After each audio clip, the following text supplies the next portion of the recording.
The Prince of Wales, he doesn't lift a thing. He gets up in the morning, his bathrobe is there waiting for him. He walks into the bathroom, the bath is drawn for him already. Well, even when he gets out of the bath, the towel is folded in a special way so that he just has to sit in it and wrap it around him. Then he goes into his dressing room. His clothes are all laid out for him. Even his socks, left and right, are in exactly the right spot. For the privilege of being ruled by inbred Romanian swine, the British taxpayer foots the bill for security, hundreds of servants and waitstaff, utilities on palaces, and even personal royal salaries. Charles, it was a particular dish he likes to eat when he goes out hunting, which is softly boiled eggs and Scotch whisky, waiting for him when he comes back. But of course, they never know when he's coming back. So a good half an hour before he's due back, they start boiling up a batch of 20 eggs, 3 minutes exactly. And then if he hasn't arrived in those 3 minutes, they throw them away. Then they start another batch and another batch, and you can get through 100 eggs before the Prince of Wales actually comes home. The official figure cited the amount at only £32 million, when in reality it was over £202 million per year. UK pensioners are expected to live on less and less, meanwhile these greedy parasites are paying their heating bills with taxpayer money. According to official figures, taxpayers' funding to the royal household last year was £32 million, but an investigation by the campaign group Republic discovered substantial hidden costs of maintaining a royal family. The true cost of the monarchy to the taxpayer is said to be more than 6 times the official sum at £202 million. The expenditure that's not revealed to the public includes the high cost of security, travel and receptions by local councils for members of the royal family. Buckingham Palace says the Queen spends over £10 million a year on servants and entertaining 50,000 guests, mostly feeding them afternoon tea in the palace gardens. Taxpayers also pay the Queen £16 million for the upkeep of her palaces and another £4 million towards travel expenses. The movie The King's Speech was mostly a sympathy piece about Queen Elizabeth II's dad, King George VII, to distract from the fact that his brother, the would-be king, was a Nazi. See, the Crown Prince Edward VIII was a Nazi sympathizer. More on that later. But suffice it to say, he had to abdicate because he was a Nazi and he worked against the Allies during the war. The 2006 Oscar Darling, The Queen, starring Helen Mirren, was nothing but one big propaganda piece for the royal family. After the death of Diana, the royal family's image was considerably tarnished, and rightfully so. They basically ignored her death and remained secluded in their Scottish castle. The Oscar-winning movie portrayed a very sympathetic view of the Queen and the royal family during these times, and it was even officially approved by Buckingham Palace. 1 week until the royal wedding. This is exciting stuff. I mean, it's hard to, the energy is just palpable. Young couples get married, they're just hoping that some bank will be nice enough to give them a mortgage. Yeah. These folks have a number of palaces to pick from. NBC News is launching a free royal wedding app for the iPad. Long before the Kardashians, monarchies have been capitalizing on the public's fascination with romance and marriage like only a royal can. It pumps up all of the kind of bread and circuses nonsense, the Hello magazine type celebrity culture which surrounds them. So there's a royal wedding or there's a royal baby or whatever, and they turn it into a jamboree, which is like something out of ancient Rome or something out of medieval England. A completely kind of feudal sort of obsession with these extraordinarily rich.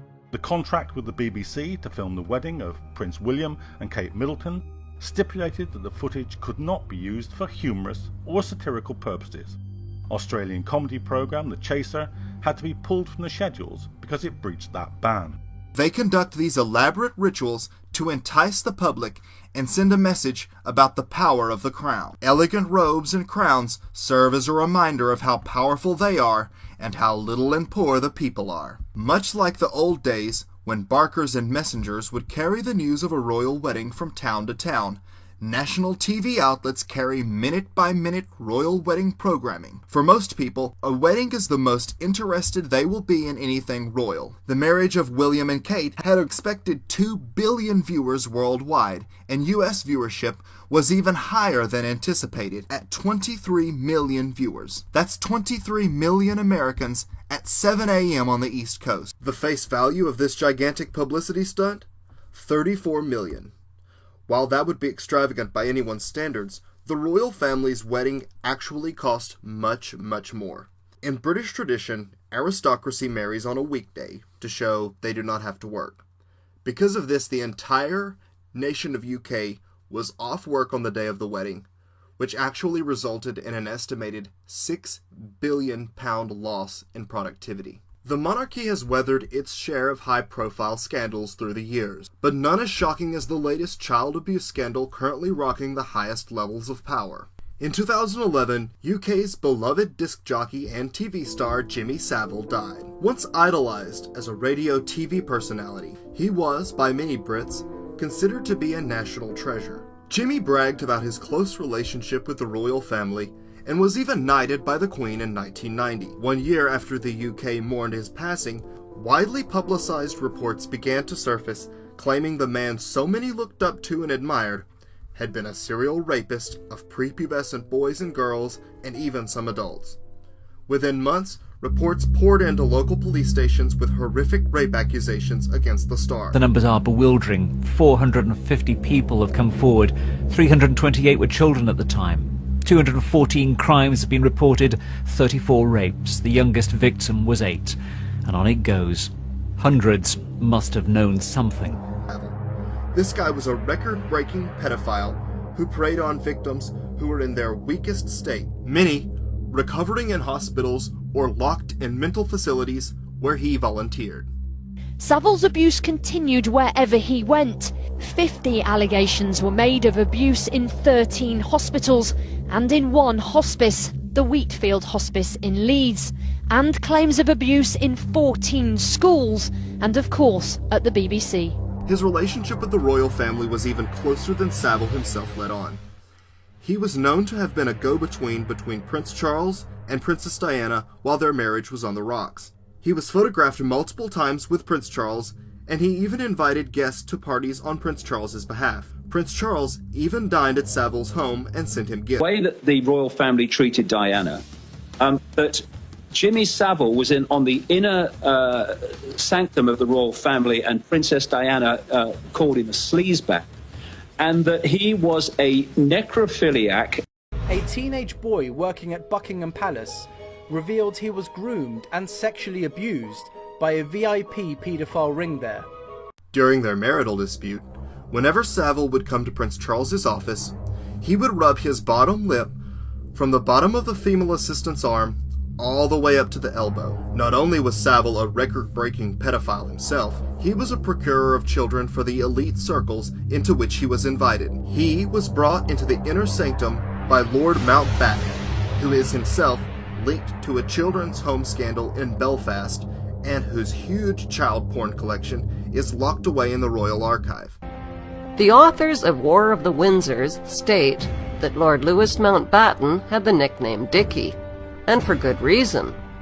Philip's uncle Dickie was the last viceroy in India, where he was a known pedophile who sexually exploited young working-class Indian peasant boys. Another book, The Kincora Scandal, connects Lord Dickie Mountbatten to a child prostitution vice ring in Belfast, Ireland. Authorities failed to intervene at the Kincora care home for boys until 1981, despite reports over the years of child sexual abuse.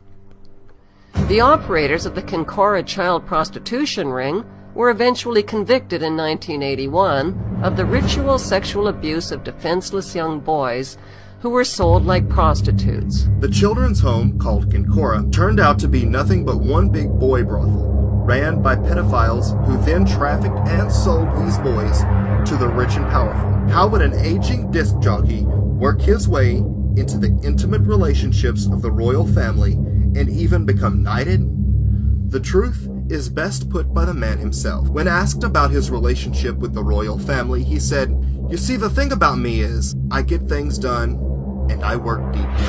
But if close ties to the world's greatest known pedophile wasn't enough, the royals were about to be shaken by their greatest scandal yet. Enter charming billionaire pedophile Jeffrey Epstein, the international financier and convicted sex offender whose address book read like a who's who of A-list celebrities, scientists, politicians, and bankers. But his penchant for young girls sent his opulent lifestyle into a tailspin when reports of his elite parties at what the press dubbed his orgy island got out. He had an island in the Virgin Islands that he was using to bring elites from all walks of life. Powerful figures, including Bill Clinton and Kevin Spacey, were flown to have a wild time. These elites were being filmed or photographed so that Epstein would be able to blackmail them later on. One of Epstein's closest partners in crime was none other than the Queen's son, Prince Andrew. In 2015, a photograph surfaced clearly depicting Prince Andrew with an underage girl. The victim claimed she was paid $400 to have sex with Prince Andrew. For this, she was groomed well. Epstein's assistant, who scouted the girls for Epstein, took the victim, Virginia Roberts, to buy new clothes and even a $1,000 purse, and remarked about her need to impress the prince. Epstein trained the girls to collect as much information as they possibly could. The victim described Prince Andrew's foot fetish to Epstein and noted Epstein appeared to be collecting private information about Prince Andrew. It is the worst possible start to the new year for Prince Andrew. This is him leaving his ski chalet in Switzerland early to head back to the UK to consult with lawyers. The lurid allegations go back more than a decade. The Duke of York has been named in court papers filed in the United States by Virginia Roberts, who was 17 then and is 30 now. They are the most serious allegations a member of the royal family has faced in years. It is a friendship with this man which is coming back to haunt Prince Andrew. Financier Jeffrey Epstein was convicted of procuring a girl for prostitution, and this picture was taken after he came out of jail. It may surprise you to learn the British royal family isn't even British. They are actually a German family by the name of Saxe-Coburg-Gotha, and they changed their name in 1917 because England was fighting Germany in World War I. Their name, Windsor itself, has nothing to do with the royal family and comes from one of their castles. When Prince Charles married a commoner, Diana, she had more British blood than he, but the British ruling family never gave up their German heritage or sympathies. Some members even going so far as to secretly side with Hitler and the Nazis during World War II. In 1941, as war rages between the United Kingdom and Germany, Rudolf Hess, Deputy Führer to Hitler himself, makes an emergency parachute landing in Scotland. With him are plans for peace between Great Britain and the fascist Nazi Party. Once discovered, he is locked in the tower for the rest of his life. But what led a high-ranking Nazi and member of Hitler's inner circle to believe he could succeed in such an ambitious endeavor? Could it be that Hitler believed England would be willing to make peace? If so, such an idea could have only come from one person. Edward VIII abdicated in 1936, supposedly to marry the love of his life, a man-crazed divorced actress portrayed in the movie The King's Speech. However, history shows a much darker motive. Monarchies across Europe had taken notice of the Bolshevik Revolution in Russia, which saw the death of the entire Russian royal family. As a result, many were quick to see fascism as a way of preserving the monarchy, and were likely to harbor Nazi sympathies. Pictures recently surfaced showing Edward and the Queen Mother teaching the future Queen Elizabeth II to do a Nazi salute. Edward was himself a Nazi sympathizer and met with Hitler right before the war in 1937, as Germany was preparing for an all-out assault on Europe. He posed for publicity photos with Hitler's closest henchmen, including Goebbels, Himmler, and Göring, as well as the Führer himself. He was to take over as king again should England lose to Germany and act as Hitler's puppet. The royal family essentially had all their bases covered. If they lost, Edward would be king with his divorced wife, and they, at least, would still be in power. Even after abdicating, He made pro-Nazi speeches critical of England's involvement and a press statement in which he openly called for peace.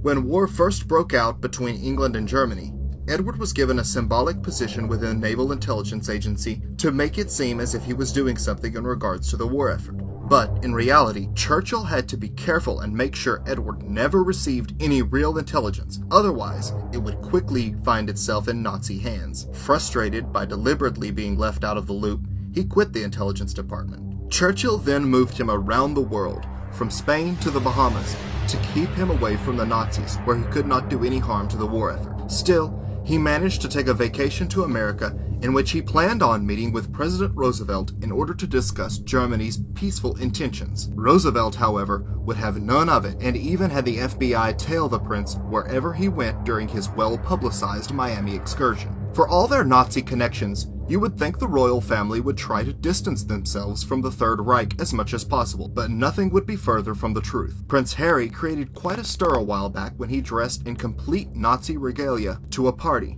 A subtle tip of the hat to his uncle perhaps, but it was Philip himself who trained as a child in the Nazi youth and founded the World Wildlife Federation, a depopulation organization, alongside Nazi SS officer Prince Bernhard of the Netherlands. The boy is called Philip.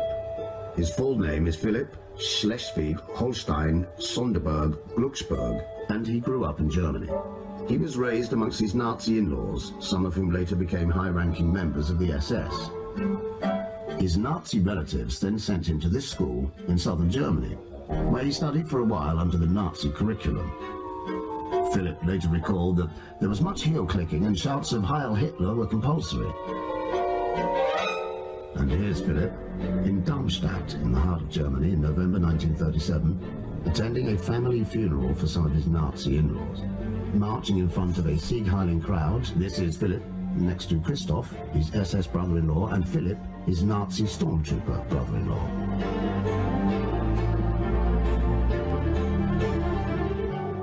Imagine if a man with a past like this had somehow ended up marrying into British aristocracy.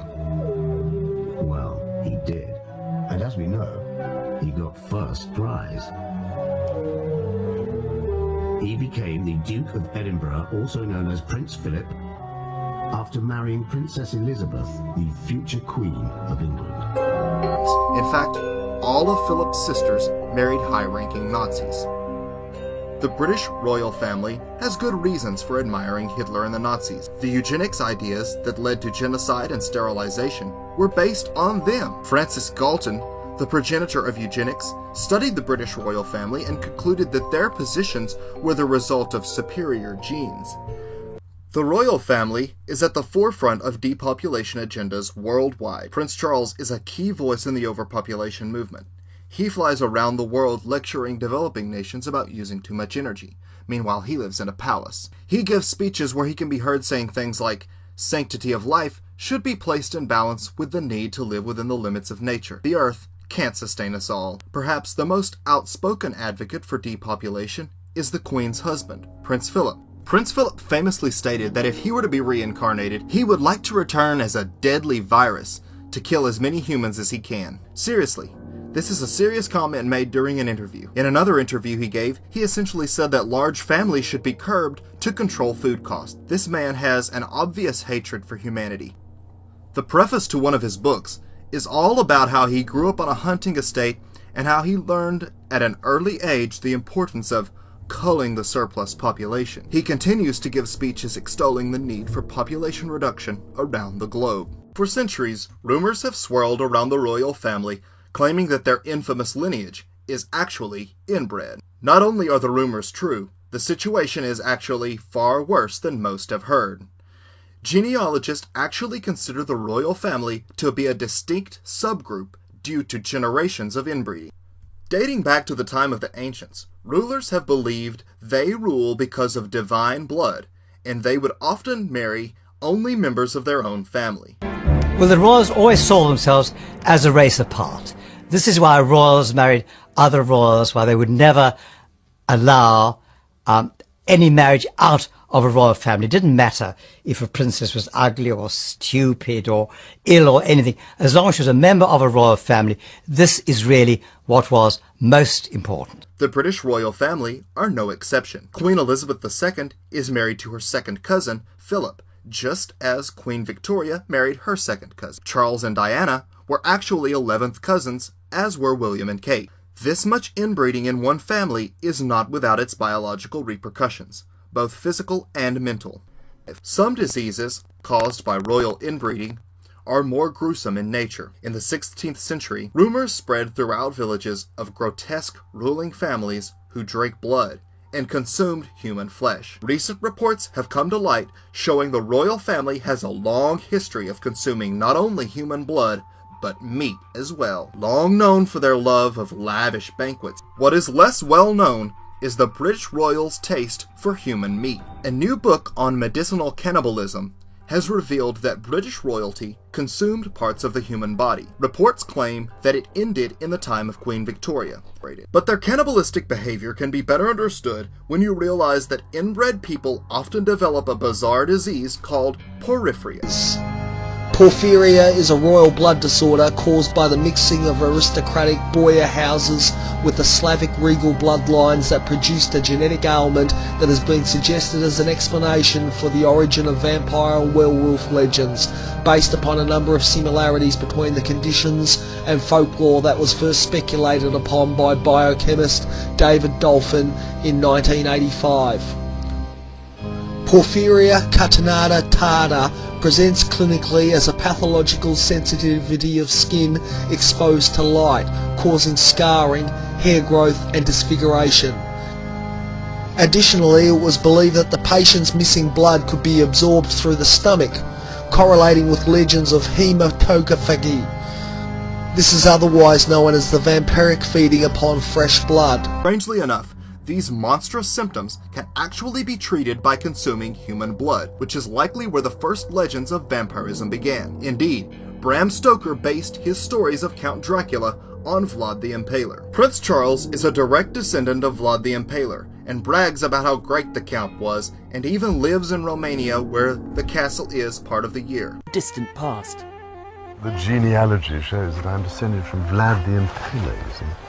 So I do have a bit of a stake in the country. As it were. Prince Charles even goes to Loch Nagar, or Goat's Lake, near the royal castle of Balmoral, where he claims to draw his spiritual power. Royal incest has, throughout the centuries, led to many genetic diseases, none quite as infamous as hemophilia.